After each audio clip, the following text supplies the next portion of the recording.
On December the 7th, 1941, Hirohito and his generals notoriously attacked Pearl Harbor in Hawaii. But most people don't know the truth about Hirohito's role that day. For the Japanese people, Emperor Hirohito was a god. But behind the gilded facade and the royal duty he was born to, Hirohito was just a man like any other, and a flawed one at that. While his reign as Japanese emperor centered around the growing power of the military and a series of terrible wars, Hirohito's own life was much different behind closed doors. Born in the royal palace on April 29, 1901, Hirohito was the first son of the future Emperor and Empress of Japan, Crown Prince Yoshihito and Crown Princess Sadako.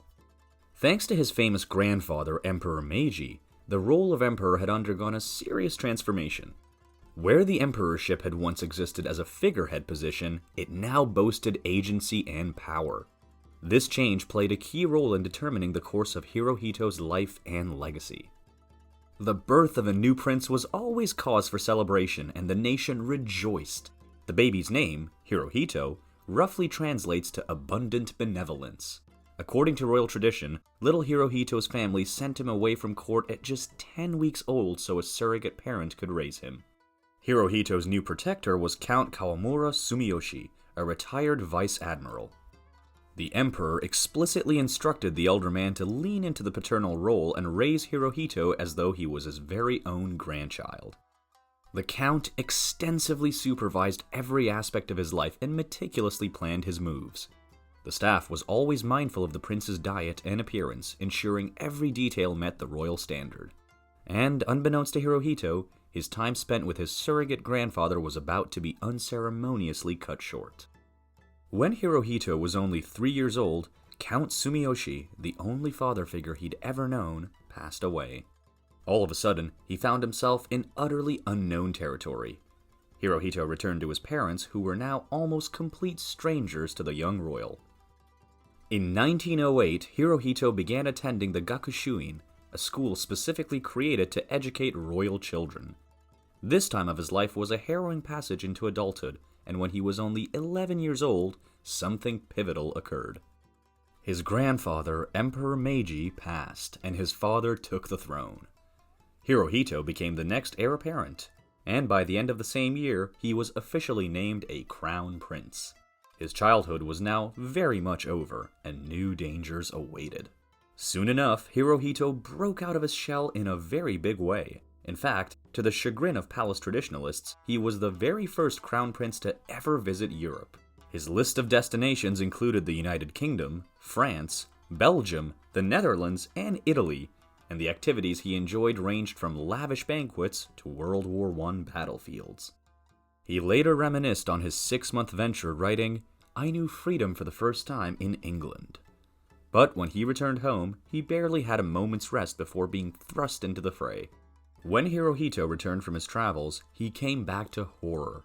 His father, never mentally stable, had become so psychologically ill that he no longer had the capacity to fulfill his duties.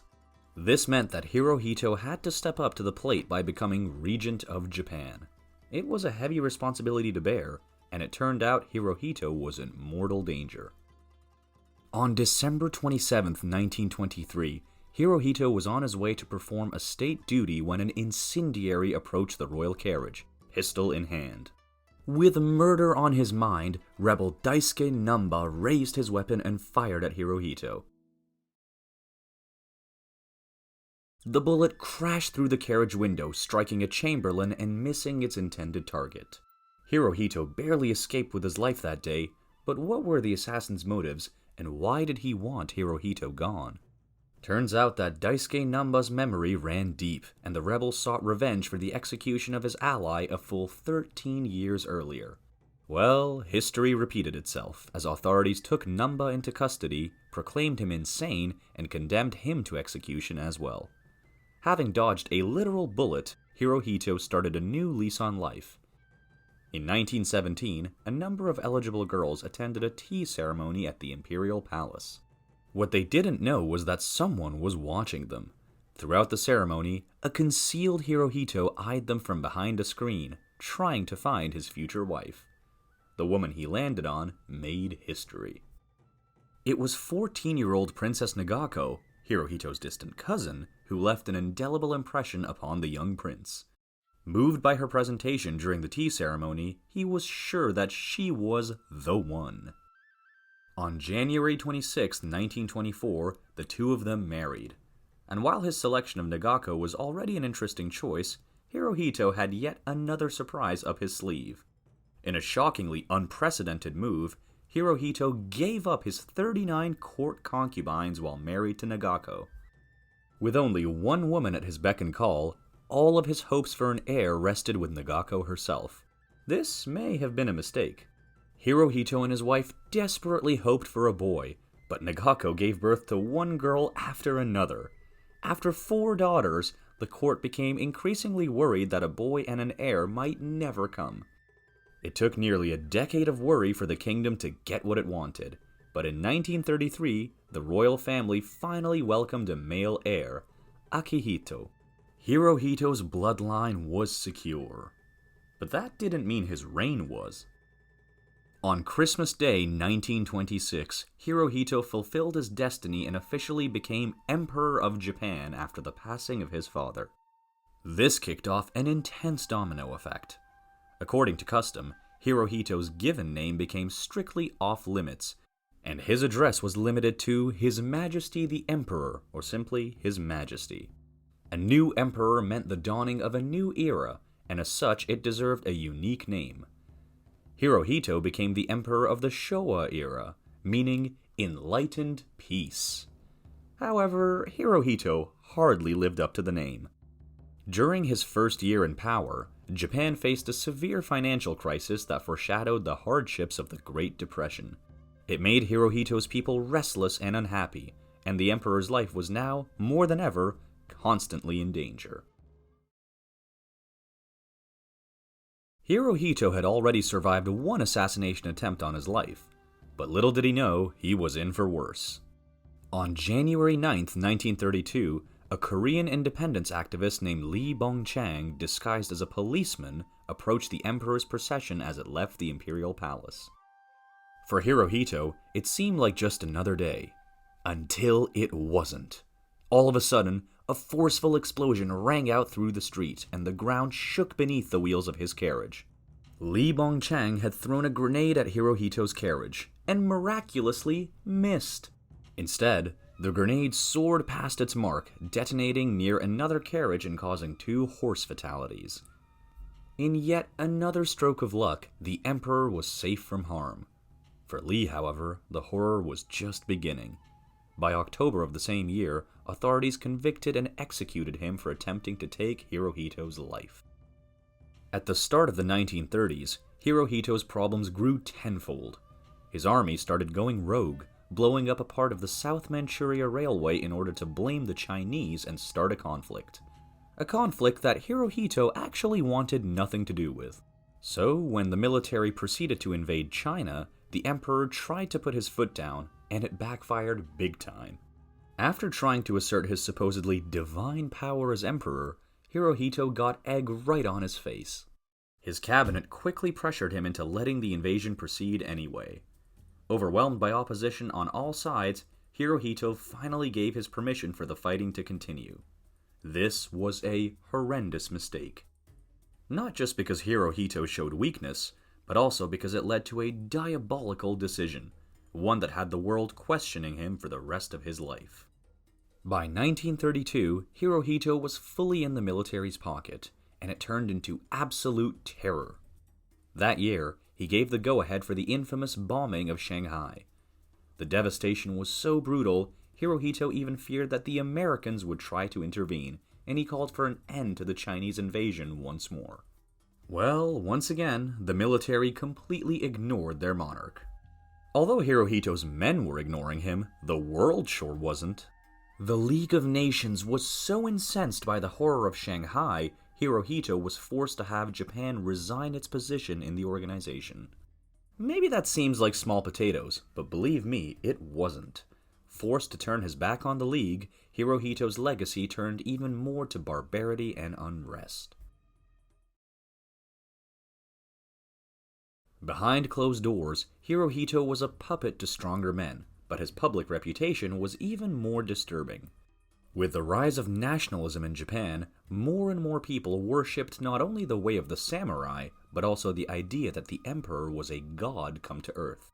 Lowly soldiers venerated Hirohito and were happy to sacrifice their lives in the service of their mighty emperor. But one day, Hirohito took it too far. In 1936, a group of junior officers attempted a military coup, and Hirohito's response was swift and brutal. He suppressed the uprising, sure, but he didn't stop there. He also insisted that the officers were rebels and called for the execution of the coup's initiators. Considering his flimsy track record, this incident proved that the emperor had dark convictions after all. Even so, his reputation would still get darker. In 1937, Hirohito committed his greatest atrocity yet. His military invaded the capital city of China, Nanjing, and what ensued was a nightmare too terrible to imagine. The Imperial Japanese officers killed more than 200,000 innocent Chinese civilians, pillaging and destroying along the way, and the brutality went on. You see, Hirohito was just getting started. The next year, his army invaded Wuhan, and the emperor used toxic gas on a whopping 375 different occasions. What's more, these orders came directly from Hirohito, not just his generals, so he couldn't hide behind his cabinet this time. In fact, when it came to his terrifying power, Hirohito was really hitting his stride. In 1940, Hirohito made a decision that stained his country forever. At the outbreak of World War II, Japan agreed to ally with Germany and Italy, thus forming the Axis powers. He didn't exactly get on the right side of history with that one. Not surprisingly, this raised the hackles of other countries, and it was only a matter of time before someone retaliated. One of the biggest enemies Hirohito made the day he chose the Axis powers was the United States of America, who put sanctions on Japan, embargoed their oil exports, and all but crippled their economy. For Hirohito, it was nothing less than a call to war, and he had no choice but to react. That reaction, as President Franklin D. Roosevelt put it, would live in infamy.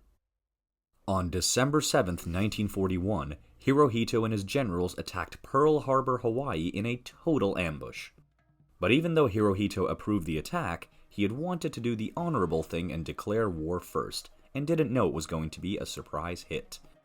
When he found out, he was utterly enraged, but it was far too late. In response, the US rose to the challenge with revenge in their hearts and declared war on Japan. Whether Hirohito had his way or not, the standoff had only just begun. The attack on Pearl Harbor is now an enormous black spot in Hirohito's legacy, but that's not how his people saw it at first. Japan's initial success in the conflict ironically turned the rather pacifist Hirohito into a god of war, and his people credited him with the victory and might of their nation. As emperor, he seemed almost untouchable. Until, that is, he got one rude awakening. Hirohito might have started out as one of the Axis success stories, but that all changed. After the Battle of Midway, Japan's fortunes reversed, and it drove Hirohito to brutally desperate measures. Nearing the end of the war, he relied heavily on kamikaze pilots, those who gave their lives for the emperor by crashing their planes into US aircraft carriers. It was grim, and even Hirohito knew something had to change. With his country falling apart, Hirohito planned to make the next skirmish, the Battle of Okinawa, the one that would force the US into a peace agreement. He misjudged badly. With the Imperial Army even mobilizing middle school boys to fight on the front lines, the Battle of Okinawa proved harrowing, so much so that the Americans began to believe Japan would never give up. What came next changed the course of history. In August of 1945, Hirohito's worst fears came true. Feeling they had no other options before them, the US dropped 2 atomic bombs on Japan, one on Hiroshima and the other on Nagasaki. It was an act of violence that may never be forgotten, and the loss was unspeakable. Yet, even as Hirohito's country reeled from the nuclear effects, his cabinet had a much different response. Despite the horror of these incidents and the agony of the Japanese people, a full half of the government's cabinet still wanted to remain in the war, leaving the country in a deadlock about what to do. Well, at long last, Hirohito got to use his voice for good, and it was his word that would force the decision. The emperor voted for total surrender. Only he now had the humiliating task of delivering this news to his people. On August 15th, Hirohito broke one of the last traditions remaining to him. He went on the radio and addressed his people for the very first time, an act virtually unthinkable for an emperor before then.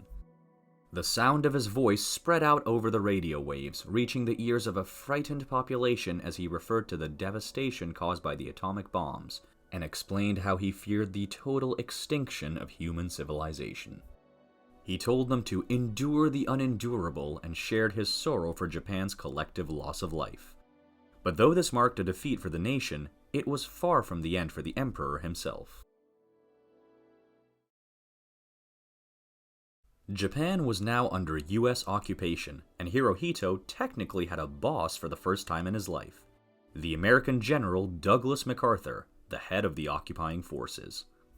Shamed and embarrassed, Hirohito wanted to abdicate his throne, but it was MacArthur who stopped him. The general hoped that the emperor's continued reign could provide comfort and familiarity for the Japanese people, making this difficult transition slightly more bearable. While Hirohito tried to go about business as usual, it was anything but. After all, somebody had to be blamed. As the dust settled on World War II, the Allies drew up a list of leaders who were to stand trial for crimes against humanity. Surprisingly, though, Hirohito was not on it. This decision to completely exonerate the emperor and the imperial family is still criticized by historians today. But just because Hirohito didn't stand trial didn't mean his downfall wasn't coming.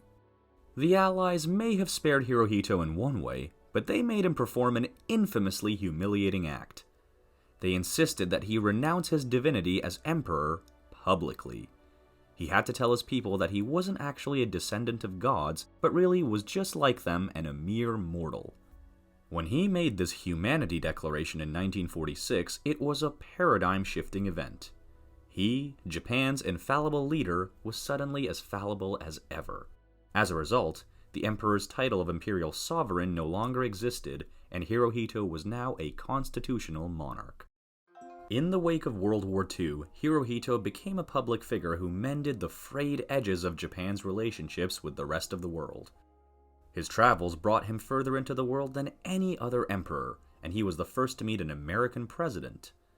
But while his reception in countries such as America and France was mostly positive, not everybody was happy to see him. On his visits to Britain and the Netherlands, Hirohito didn't enjoy the warmest of welcomes. People in the Netherlands protested by throwing raw eggs in vacuum flasks, while the British met him with a more somber form of protest: utter silence, while turning their backs on the emperor's passing carriage. In 1987, after suffering from digestive issues for several months, Hirohito underwent surgery on his pancreas. While operating, doctors found something quite disturbing: cancer of the small intestine. After an initial period of recovery, the emperor began slowly wasting away, suffering constant internal bleeding. At the time of his death on January 7, 1989, he was the longest reigning emperor in Japan, and his passing marked the end of an entire era in Japanese life. Representatives and leaders of 163 nations attended Hirohito's grand funeral. But this wasn't a comfortable ceremony for everyone to endure. To this day, opinions on Hirohito's role throughout World War II remain sorely divided. The general consensus is that Hirohito carried at least some of the moral responsibility for the horrors of his age.